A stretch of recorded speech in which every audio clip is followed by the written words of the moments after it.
The knock came in the middle of a snowstorm. 3 sharp raps against the door, urgent, trembling. I opened it to find my nephew, 8 years old, his lips blue, breath fogging in the night, and in his arms, a baby, wrapped in nothing but a thin blanket. "Please help," he stammered. "This baby's life is in danger." I pulled them inside, heat rushing out into the night. His small hands clung to the bundle as if letting go would mean death itself.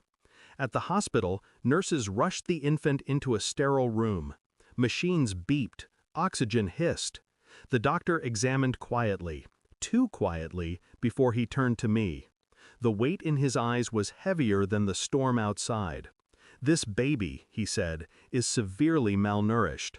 Signs of neglect, prolonged exposure. Someone wanted this child hidden." Hidden. The word lodged itself in my chest like a blade. And when I looked at my nephew, shaking, eyes wide with fear, I knew the storm had only begun. I asked him where the baby came from.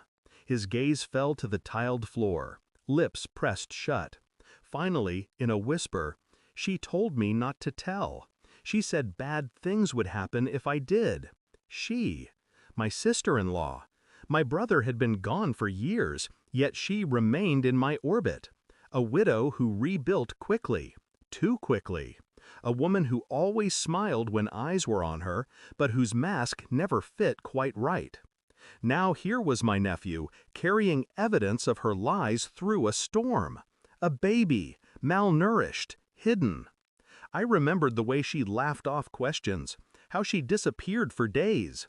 The new friends, the men who visited late at night. My brother's house had turned into something else entirely, something he would never recognize. The betrayal wasn't simple, it was layered. This baby wasn't just neglected, it was proof of something much darker. And I intended to uncover every inch of it. I started with records, hospital files, birth certificates, each one missing, incomplete, or forged.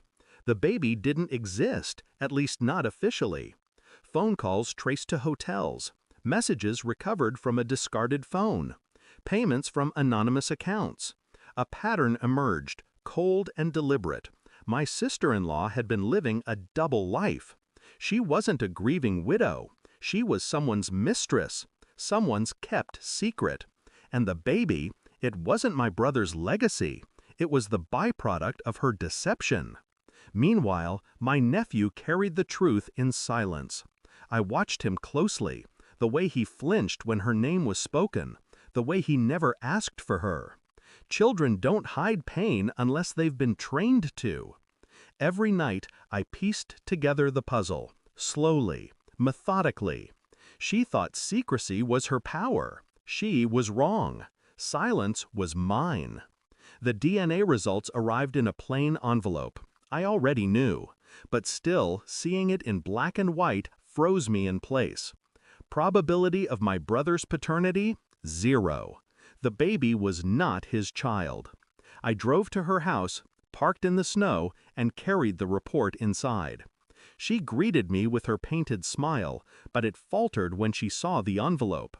I set it on the table, said nothing. Her hands shook as she unfolded the paper. I watched her eyes dart, her face pale, her chest tighten. Finally, a whisper. "Who told you?" I leaned back in my chair, calm, detached. The storm did. The silence cut deeper than any scream. She collapsed into excuses, tears, trembling hands, words about survival and loneliness. But the truth was already carved into the air. I didn't yell, didn't curse. Instead, I called my nephew into the room. He stood in the doorway, small, fragile, but braver than she would ever be. I crouched beside him and said, steady, deliberate, "Your father loved you more than anything. But this baby isn't his." The words shattered her. She begged, pleaded, but he looked at her with a kind of silence no child should ever know. And in that silence, I saw it. The moment she lost him forever. Not because of me, because of herself. I didn't have to take revenge. I only had to let the truth stand between them like a wall. Days later, custody shifted. Investigations opened.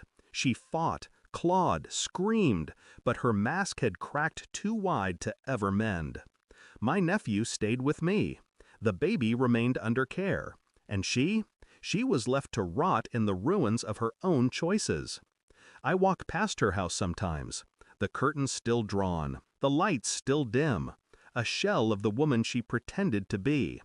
As for me, the storm is over, but the cold remains. I saved the children from her shadow. That's all that mattered. And she is nothing now but a ghost still walking. Thanks for watching. Don't forget to like, share, and comment. Subscribe now to Cheating Stories Insight World for more amazing stories.